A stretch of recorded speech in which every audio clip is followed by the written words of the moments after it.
Bismillahirrahmanirrahim. Assalamualaikum warahmatullahi wabarakatuh.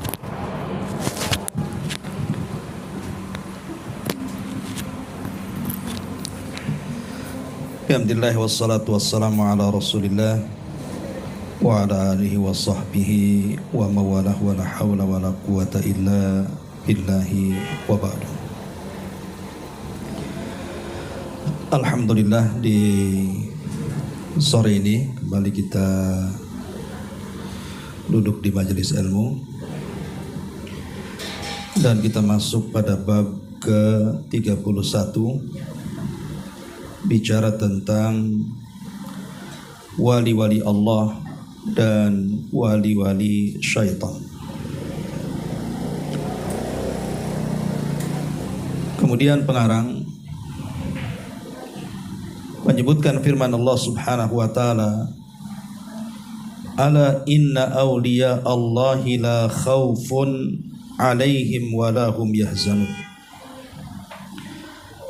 alladzina amanu wa kanu yattaqun. Dan ingatlah, sesungguhnya wali-wali Allah itu tidak ada kekhawatiran terhadap mereka dan tidak pula bersedih hati. Siapa mereka? Mereka adalah orang-orang yang beriman dan orang-orang yang senantiasa bertakwa. Ayat ini, kata beliau, mengandung pengertian bahwa wali adalah orang yang beriman dan yang bertakwa serta menjauhi maksiat. Ia berdoa hanya kepada Allah, tidak menyekutukan Allah Subhanahu wa ta'ala dengan apapun. Terkadang tampak padanya karamah ketika sedang dihajatkan, seperti karamah yang tampak pada Maryam ketika ia mendapatkan rizki berupa makanan dalam rumahnya. Maka kewalian itu memang ada, tetapi ia tidak terjadi kecuali pada hamba yang beriman, yang taat, yang mengesahkan Allah. Dan karamah tidak menjadi syarat seseorang harus disebut wali, sebab syarat demikian tidak diberitahukan oleh Al-Quran. Kewalian itu tidak mungkin terjadi pada seorang yang fasik, apalagi yang musyrik, yang berdoa dan memohon kepada selain Allah, sebab hal itu termasuk amalan orang-orang musyrik, sehingga bagaimana mungkin mereka menjadi wali-wali Allah yang dimuliakan. Kemudian juga kewalian tidak bisa diperoleh melalui warisan dari nenek moyang atau keturunan, tetapi ia hanya didapatkan dengan iman, amal, dan kesolehannya. Apa yang tampak pada sebagian ahli bidah seperti kekebalan, pemakan api, dan sebagainya, dengan tidak menimbulkan cedera apapun, maka itu adalah dari perbuatan syaitan. Hal yang demikian itu bukan karamah, tetapi tipu daya agar mereka semakin jauh tenggelam dalam kesesatan. Allah Subhanahu wa ta'ala berfirman, Qul man kana fid dhalalati falyamdud lahumur rahmanu madda. Katakanlah, barang siapa berada dalam kesesatan, maka biarlah Rabb yang Maha Pemurah memperpanjang tempo baginya. Mereka yang pergi ke India akan menyaksikan orang-orang Majusi lebih daripada itu. Di antaranya mereka saling memukulkan pedang dengan tidak menimbulkan bahaya apapun, padahal mereka adalah orang-orang kafir. Maka Islam tidak mengakui berbagai perbuatan yang tidak dilakukan oleh Rasulullah SAW, juga para sahabatnya. Seandainya di dalam perbuatan tersebut ada kebaikan, niscaya mereka akan lebih dulu melakukannya. Menurut resepsi kebanyakan manusia, wali adalah orang yang mengetahui ilmu gaib. Padahal ilmu gaib adalah sesuatu yang hanya Allah sendiri yang tahu. Memang terkadang hal itu diberikan kepada sebagian rasulnya, jika dia menghendakinya, sebagaimana Allah mengatakan alimul ghaibi fala yudhiru ala ghaibihi ahada illa man irtada min rasulin. Dialah yang mengetahui yang gaib, maka dia tidak memperlihatkan kepada seorang pun tentang yang gaib itu kecuali kepada Rasul yang diridhoinya. Dengan tegas ayat ini mengkhususkan pemberian hanya kepada para Rasul dan tidak menyebutkan yang lainnya. Sebagian orang menyangka bahwa setiap kuburan yang di atasnya dibangun kubah adalah wali. Padahal bisa jadi kuburan tersebut di dalamnya adalah orang fasik, atau bahkan mungkin tidak ada manusia yang dikubur di dalamnya. Membangun sesuatu bangunan di atas kuburan diharamkan dalam Islam, dan itu disebutkan dalam hadis Nabi, naha an yujassas al-qabru wa an yubna alaihi. Rasul melarang tidak boleh mengapur kuburan apalagi sampai membangunnya. Maka seorang wali bukanlah yang dikuburkan di dalam masjid atau yang dibangun di atasnya satu bangunan dan ada kubahnya. Hal itu justru melanggar ajaran syariat Islam.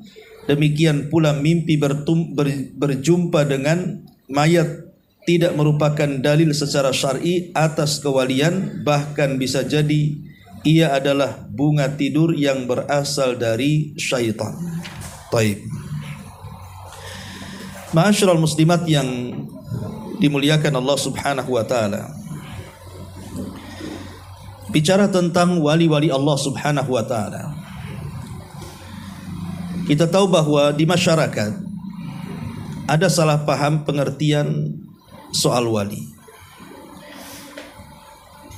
Karena di masyarakat itu kalau disebut wali mesti diidentikan dengan sebuah karamah. Jadi seolah-olah kalau tidak memiliki karamah, keanehan, itu bukan seorang wali. Padahal belum tentu. Wali-wali yang tidak memiliki karamah dengan wali-wali yang memiliki karamah itu lebih mulia memiliki karamah dibandingkan yang tidak memiliki karamah. Contoh umpamanya, banyak para sahabat Nabi SAW itu tidak punya karamah. Maksudnya tidak punya keanehan-keanehan. Dan banyak juga para tabi'in yang diberikan keanehan. Apakah kita katakan tabi'in lebih mulia dibandingkan sahabat? Tentu tidak. Contoh, di zaman para tabi'in ada seseorang namanya Uwais Al-Qarani. Uwais ibn Amir Al-Qarani itu memiliki karamah. Karena dia kalau berdoa kepada Allah Subhanahu wa taala itu mustajab doanya. Tapi apakah kemudian Uwais ibn Amir Al-Qarani yang notabene seorang tabi'in atau kibarut tabi'in lebih mulia dibandingkan para sahabat yang tidak dikenal karamahnya? Dan banyak para sahabat itu yang tidak diceritakan karamahnya. Apakah kemudian kita katakan Uwais lebih mulia dibandingkan sahabat? Tidak juga. Maka karamah itu bukan menentukan kemuliaan seorang wali. Ma'asyiral muslimat yang dimuliakan Allah Subhanahu wa taala, sering saya ulang-ulang tentang keanehan manusia. Keanehan yang Allah Subhanahu wa taala anugerahkan kepada manusia itu kan macam-macam. Yang pertama, ada yang disebut dengan irhasat. Irhasat itu keanehan yang Allah berikan kepada calon seorang nabi. Dia belum diangkat jadi nabi, baru akan menjadi calon nabi. Maka calon-calon nabi ini terkadang diberikan keanehan. Seperti Nabi SAW saja saat kelahirannya banyak keanehan. Di antaranya ibundanya menceritakan saat lahirnya Nabi SAW terpancar cahaya. Yang cahaya ini kemudian menerangi Persia dan Romawi. Kemudian saat kelahirannya dimudahkan. Bahkan saat kelahiran atau menjelang kelahiran 50 hari terjadi perang yang disebut dengan Ashabul Fil, di mana Allah Subhanahu wa taala kirim burung-burung untuk menghancurkan pasukan gajah. Lah keanehan-keanehan yang Allah anugerahkan kepada calon-calon para nabi itu disebut irhasat. Ini yang pertama. Yang kedua, keanehan-keanehan yang diberikan kepada para nabi itu adalah mukjizat. Mukjizat ini artinya keanehan yang diberikan setelah diangkat jadi nabi. Contoh umpamanya kita lihat mukjizat-mukjizat yang Allah anugerahkan kepada Rasul, seperti terbelahnya bulan. Siapa yang sanggup untuk membelah bulan? Tukang sihir pun tidak bisa.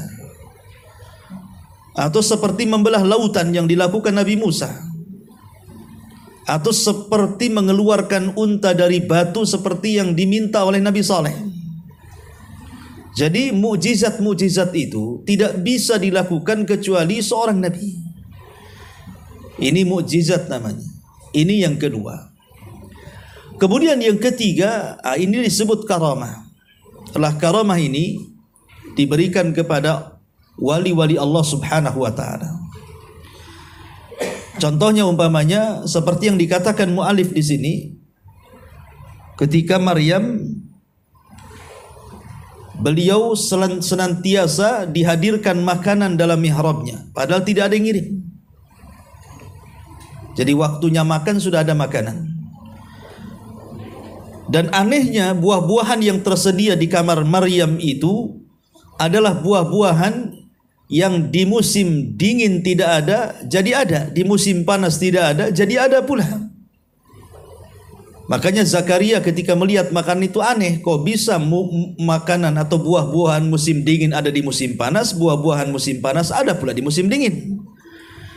Maka dari sini kalau bukan karamah apa namanya? Makanya ketika Zakaria bertanya, "Anna laki hadza?" Dari mana kau ini dapat makanan ini wahai Maryam? Maka Maryam mengatakan, "Huwa min indillah." Ini semua datang dari Allah. Atau contoh yang lainnya sebagaimana diriwayatkan dalam Sahih Muslim. Jadi ada seorang anak muda itu berjalan-jalan di pematang sawah. Tiba-tiba ada awan hitam di atas kepalanya. Di balik awan itu ada suara, di mana suara itu mengatakan, "Iski hadiqata fulan." Hujani kebunnya si fulan. Jadi anak muda ini heran, dia lirik ke kanan tak ada orang, lirik ke kiri tak ada orang, lirik ke belakang tak ada orang, ke depan apalagi. Ketika dia menenggak ke atas mukanya, kaget ternyata suara itu ada di balik awan. Yang lebih mengherankan lagi, tiba-tiba awan itu berjalan ke sebuah tempat. Maka anak muda ini kemudian mengikuti awan itu. Rupanya awan itu berada di atas sepetak ladang. Kemudian hujan. Lah hujannya itu hanya menghujani sepetak itu saja. Selesai menghujani, awan itu pergi. Jadi anak muda ini heran, siapa yang punya ladang ini? Ditunggu sampai akhirnya ketemu dengan yang punya ladang. Kemudian setelah ditanya, "Siapa namamu?" Maka dia mengatakan, "Saya Fulan bin Fulan." Anak muda ini kaget karena nama itu yang disebut-sebut di atas awan. Kemudian anak muda ini bertanya, "Apakah ladangmu?" "Iya." Kemudian dia menceritakan tentang kejadian aneh itu.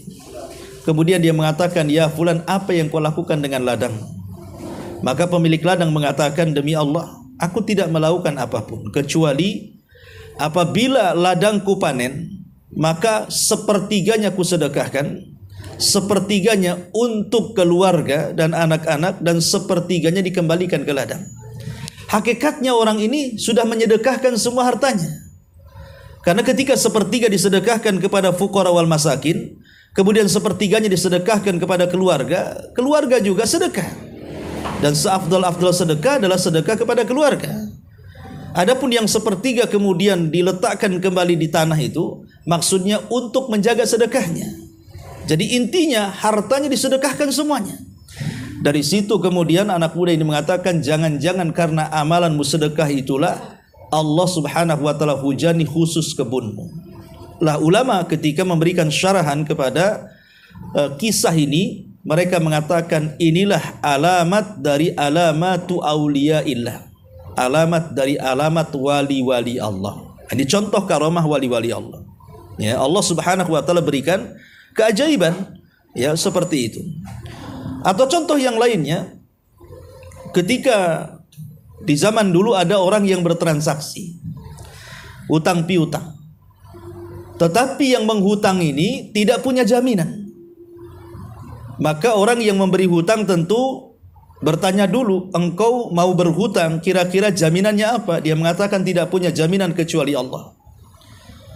Tetapi karena orang yang berhutang adalah amanah, orang yang amanah, orang yang menghutangi pula orang soleh, akhirnya dikasih hutang itu dengan jumlah yang besar, 1000 dinar, tanpa ada saksi, tanpa ada jaminan, modal percaya. Ya. Setelah kemudian tempo yang ditentukan, dia harus bayar. Rupanya antara rumah orang yang menghutang dan yang dihutangi itu harus melintasi sungai yang sangat dalam dan sangat luas dan tidak bisa menyeberang kecuali dengan perahu. Dari sini dia berpikir, kalau saya tidak bayar hari ini, maka saya tidak amanah. Maka dia pun bergegas, kemudian sampai di tepian sungai. Qadarullah pula hari itu tidak ada kapal sama sekali. Tidak ada perahu yang bisa mengantarkan dia ke seberang. Maka dia makin takut kepada Allah Subhanahu wa taala. Macam mana ini? Akhirnya karena dia takut berdosa kepada Allah Azza wa Jalla, dia ambil sepotong kayu, diselipkan uang di situ, kemudian diberikan surat, kemudian dia mengatakan, inni tawakkaltu 'ala Allah. Dia mengatakan, ya Allah, aku bertawakal kepadamu. Sebab hari ini hari pelunasan. Kalau aku tidak melunasi uang ini, maka aku berdosa. Maka kemudian kayunya kemudian dihanyutkan. Lah di seberang sana orang yang kemudian menghutangi kan nunggu tuh, kok tak datang-datang. Ya. Akhirnya sudah larut sore, kok juga tak datang. Akhirnya dia hanya berhusnudon saja. Mungkin dia akan bayar besok atau lusa. Tapi daripada saya tidak membawa apapun pulang ke rumah, bawalah kayu bakar. Maka dia mulai mencari kayu bakar. Rupanya di tepian sungai ada kayu bakar tuh. Nampak bagus kayunya, dia ambil, dia bawa balik. Lah ketika hendak dibelah kayu itulah dia kaget, ada uang 1000 dinar, kemudian ada surat. Dan surat itu tertuju kepada dia dan uang itu uang pelunasannya. Ini kan keajaiban. Macam mana bisa menghanyutkan kayu sampai kepada orangnya? Ibu jangan contohkan kayak gini, hilang uangnya. Coba saja kalau nggak hilang, ya hanyutkan tuh itu uangnya, entah kemana tuh. Yang lebih hebat lagi adalah ketika berjumpa. Jadi orang yang berhutang ini, dia yakin tidak sampai uangnya. Dia yakin tidak sampai. Karena itu hanya ingin menjalankan amanah saja sebenarnya. Dia yakin nggak sampai, makanya dia siapkan lagi 1000 dinar. Subhanallah. Ketika kemudian berjumpa dengan orang yang dihutangi itu, dia mengatakan, saya minta maaf, sebenarnya saya sudah ingin melunasi dan saya letakkan di kayu uang itu. Tapi saya kan tidak sampai karena air itu sangat deras. Udah kali gini saja, saya kasih uang 1000 dinar. Ini kok ada dua ceramah. 1000 dinar, kemudian ambillah. Rupanya karena dia orang soleh, dia mengatakan, tidak fulan, uangmu sudah sampai. Saya kira ibu kalau menjadi orang yang menghutangi bisa aja bohong kan? Nggak, belum ada uangnya, katanya. Dapatlah 2000, karena nggak ada saksi juga kan gitu. Itulah keanehan namanya. Keanehan orang dulu, inilah ciri-ciri wali-wali Allah namanya. Ya. Lah inilah yang disebut wali-wali Allah dalam hadis Nabi SAW. Ini keanehan yang ketiga disebut karomah. Kemudian yang keempat ada namanya ma'unah. Ma'unah itu pertolongan yang Allah berikan kepada orang-orang yang beriman, walaupun tak soleh sekali lah umpamanya. Ya mungkin kadang sholat, kadang tidak, kadang enggak kan, kadang ibadah, kadang malas gitu ya. Tetapi terkadang Allah berikan pertolongan. Umpamanya ibu ke hutan, tiba-tiba dikejar harimau, ada pohon pete, naiklah ke pohon pete itu. Tahu-tahu harimaunya pergi. Nah, selamatlah kita dari terkaman harimau itu. Itu disebut ma'unah, namanya pertolongan. Ya. Itu diberikan kepada siapa saja yang Allah Subhanahu wa taala kehendaki. Ini yang keempat disebut maunah. Kemudian yang kelima ada yang disebut dengan ihanah. Ihanah itu keanehan tetapi dalam bentuk menghinakan. Jadi keanehannya itu dalam bentuk menghinakan. Contoh kisah Musailamah al-Kadzdzab, si nabi palsu di zaman Abu Bakar. Jadi ada orang-orang tertentu itu sangat yakin bahwa Musailamah itu nabi. Padahal sudah jelas-jelas dustanya. Jadi ada orang buta sebelah. Dia ingin disembuhkan karena dia mendengar bahwa Nabi SAW itu bisa menyembuhkan penyakit. Seperti Ali ketika matanya sakit diludahi sembuh kan gitu ya. Jadi dia pikir Musailamah juga memiliki kemampuan persis seperti yang dimiliki Nabi. Jadi orang yang buta sebelah ini datang kepada Musailamah minta diobati sebelah matanya, minta diludahi. Akhirnya diludahi oleh Musailamah yang tadinya buta sebelah jadi buta dua-duanya. Nah, itu namanya ihanah, itu menghinakan Musailamah bahwa dia bukan Nabi. Nah, itu keanehan juga kan. Tadinya buta sebelah kok jadi dua-duanya buta. Lah ini namanya ihanah, untuk menghina namanya. Nah, ini juga keanehan juga namanya. Itu yang keenam. Yang ketujuh ada namanya istidraj. Lah istidraj ini adalah keanehan-keanehan yang diberikan kepada ahli maksiat. Dia usahanya itu berkembang terus, tidak pernah bangkrut, padahal tidak pernah sholat, ya, tidak pernah puasa, tidak pernah zakat, maksiatnya terus-terusan, tapi usahanya berkembang-kembang gitu ya. Itu namanya istidraj. Ya, istidraj. Ini makin mataharinya makin mencolok saja, tapi bagus juga, kebetulan lagi demam. jadi enak jadinya. Jadi intinya bahwa istidraj adalah keanehan yang diberikan kepada ahli maksiat, tetapi mereka senantiasa diulur waktu oleh Allah sampai pada waktunya mereka akan diazab oleh Allah Subhanahu wa taala. Intinya inilah keanehan-keanehan. Lah di masyarakat apabila bicara soal wali-wali Allah Subhanahu wa taala, itu bicara soal karamah. Sehingga akhirnya orang-orang yang tidak punya akidah, dukun disangka wali. Ya, dukun-dukun disangkan wali. Seperti yang terjadi di negeri kita ini kan banyak tuh. Ya, dukun-dukun disangka wali. Karena alasannya kalau dibakar tak mempan, ditonjok tak mempan, bisa terbang kan gitu ya. Kemudian punya jimat bisa nyembuhkan, punya keris petir, punya tasbih karomah, macam-macam lah. Walaupun pusaka-pusakanya sebenarnya dia beli online itu. Ya, ada juga yang seperti itu, dia hanya untuk ngelabui saja sebenarnya kan. Kecuali kalau dukunnya mungkin dukun asli lah, bisa saja. Tapi kalau dukun palsu itu sudah nampak biasanya. Masa dukun berkasus pakai pengacara kan gitu. Berarti tidak sakti dia. Ya, karena dibantu pengacara kan begitu. Kalau dia dukun, santet aja lah orang yang nyakiti dia. Kenapa harus pakai pengacara? Pakai polisi lah, berarti ya dukun palsu tuh. Lah ini intinya bahwa bicara soal karamah itu tidak identik dengan dunia perdukunan. Karena dunia perdukunan itu ada keanehan yang saya lupa tadi sebut, namanya sihir. Ya, sihir juga keanehan. Mereka itu sedang menggunakan sihir, bukan karamah. Karena karamah itu tidak mungkin diberikan kepada orang-orang yang menyekutukan Allah, tidak mungkin, mustahil. Ya, tapi kalau sihir ya, karena sihir itu bantuan dari setan, bantuan dari jin, bantuan dari jin-jin yang jahat yang hendak menyesatkan Bani Adam. Tapi kalau karamah itu datang dari Allah Subhanahu wa taala. Lah di sini mu'alif rahimahullahu taala bicara soal wali Allah. Pertanyaannya, apakah menjadi wali itu sulit? Apakah wali itu orang-orang tertentu? Apakah wali itu orang-orang yang berkulit tertentu? Apakah wali Allah itu orang-orang yang harus keturunan Nabi atau keturunan sahabat atau apa gitu kan? Sebenarnya menjadi wali Allah Subhanahu wa taala itu sangat mudah sekali. Secara teori itu mudah. Walaupun secara praktek susah. Tapi secara teori mudah. Kenapa demikian? Karena ada hadis Nabi SAW yang bicara soal wali-wali Allah Subhanahu wa taala. Contoh umpamanya, Nabi SAW bersabda, "Man 'adali waliyan faqad adzantuhu bil harbi. Man 'adali waliyan faqad adzantuhu bil harbi." Barang siapa yang memusuhi wali-waliku, barang siapa yang memusuhi wali-waliku, maka dia telah mengumandangkan perang melawanku. Jadi siapa yang memusuhi wali Allah, maka dia telah mengumandangkan perang denganku. Dan siapa yang menang berperang melawan Allah, tidak ada yang menang. Ya.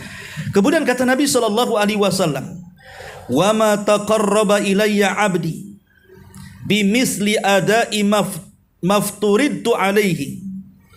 Dan tidaklah seorang hamba senantiasa mendekatkan diri kepadaku yang lebih cepat dibandingkan melaksanakan apa yang aku wajibkan kepadanya. Wa ma yazalu 'abdi yataqarrabu ilayya bin nawafil hatta uhibbahu. Dan hambaku akan semakin aku cintai ketika dia terus-menerus melaksanakan sunnah-sunnah yang aku sunnahkan kepadanya.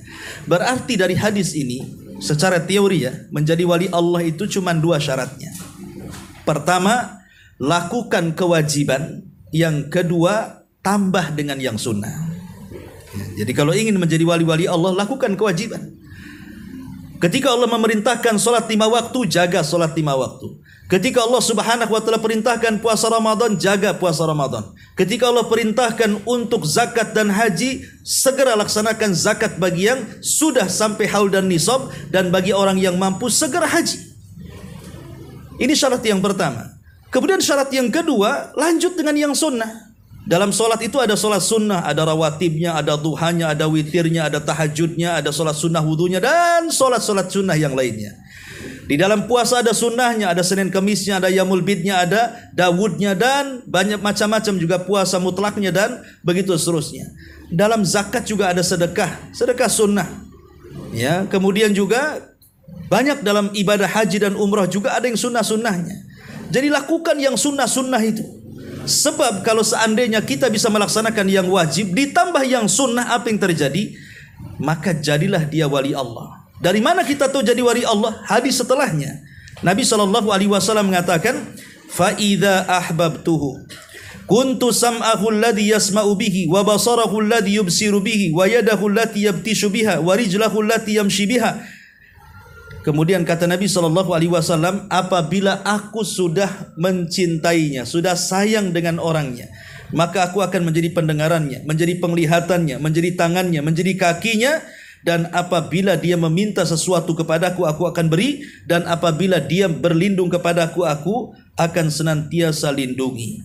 Lihat di sini, apabila orang itu sudah melaksanakan kewajiban dan yang sunnah, maka Allah akan menjaganya. Menjaganya apa?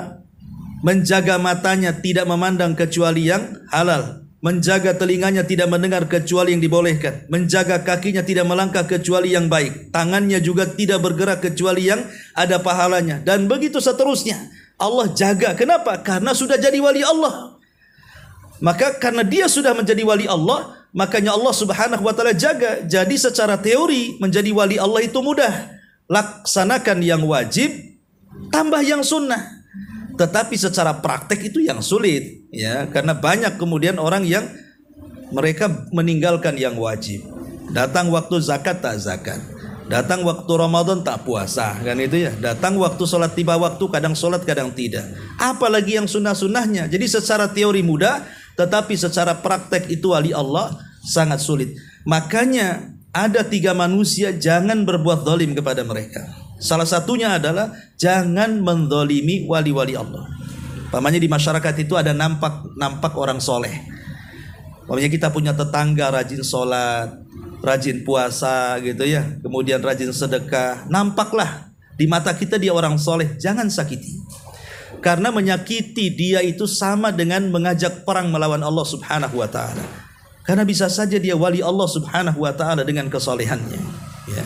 Masyarul muslimat yang dimuliakan Allah subhanahu wa ta'ala, para ulama menyebutkan ada beberapa sifat orang itu dikategorikan wali-wali Allah. Yang pertama, di antara sifat-sifat wali-wali Allah adalah orang-orang yang berilmu.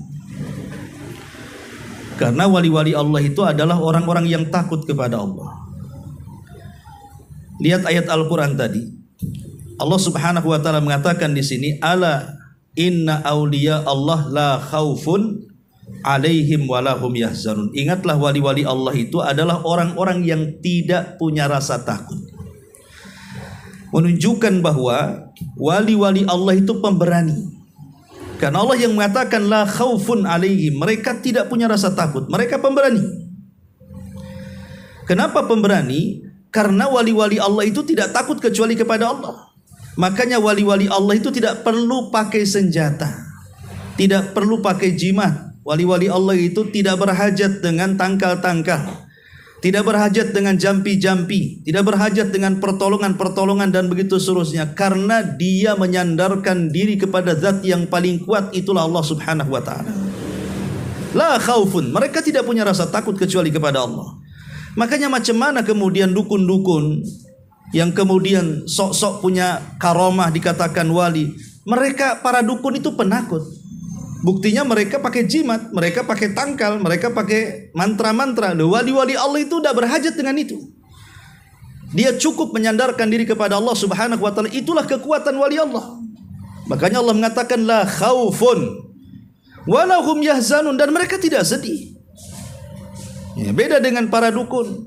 Ketika mereka dulu kan ada viral kan, ketika dukun-dukun sudah mulai sepi, akhirnya demo. Dukun kok bisa demo? Karena sepi pelanggan. Ya kan, ada itu dukun-dukun demo itu.